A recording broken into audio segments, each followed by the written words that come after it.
Okay, you guys, so today we're going to talk about what is a manual underwrite. And particularly, we're going to talk about what is a VA manual underwrite. We'll go into some explanations of what that looks like, why you might have that, and the important things to do if you do have a manual underwrite. Hello, everybody. It's Aaron D. Hello there, it's Aaron Dehart. Hi, everybody. Aaron Dehart here. Hi, everybody. Aaron Dehart here. Hi, everybody. Aaron Dehart here. We're going to talk about this. So today we're going to talk about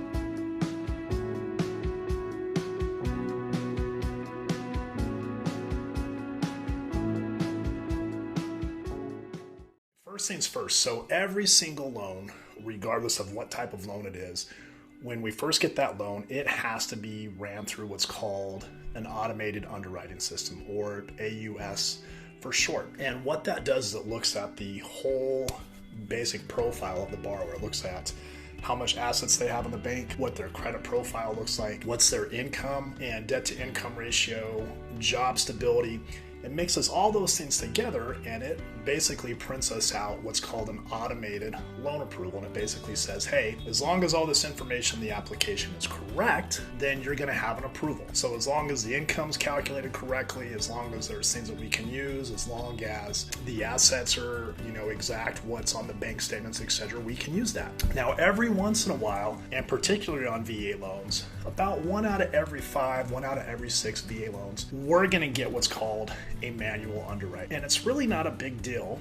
We're just going to go into in depth on what it is and why that might happen and what's required to need it. So the biggest things that are going to happen typically with a manual underwrite is credit history. One, you might have some really shallow history.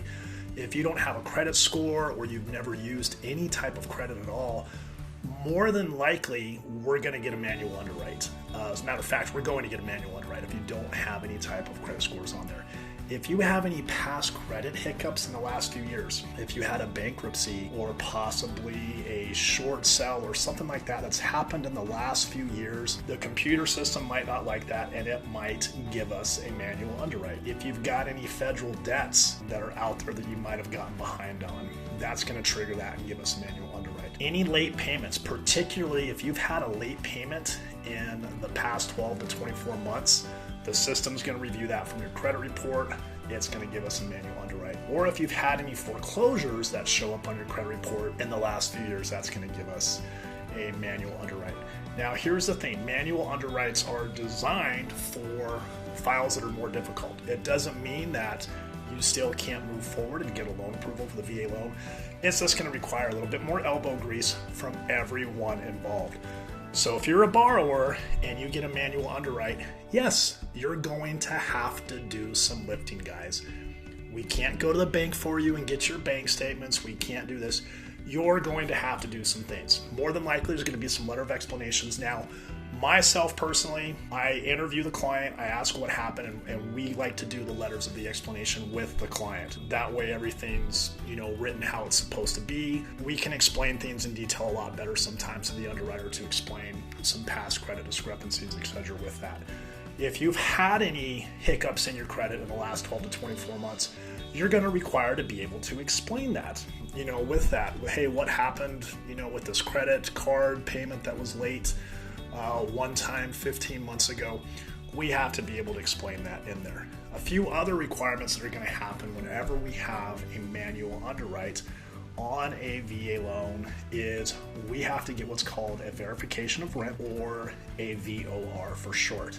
So basically, we have to show and prove to the underwriter that, hey, you've paid your last 12 months of rent on time with no issues. That's a big deal because at the end of the day, we're wanting to approve you for a home loan that's worth hundreds of thousands of dollars, and we want to be able to show that you've been able to manage your finances appropriately and that you've paid your rent on time. So that's very important.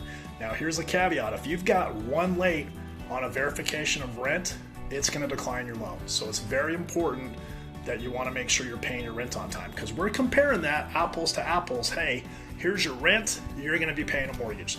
So we want to show that you've been paying your rent on time with that. Another thing too that we want to look at is what's called payment shock.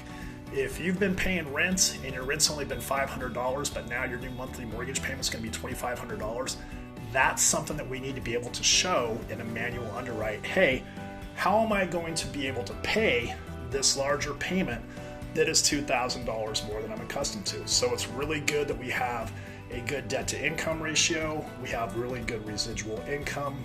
All those things kind of go into the bowl to mix up for the recipe for a manual underwrite. Now, every loan is different, and I tell all my clients this, guys. Literally, if you had 3 different loans going at the same time and you were buying 3 different houses, every single one would go different. Every single one would go different. So it's our job to work with you on a manual underwrite to do a good job prepping that file. Now, here's the thing.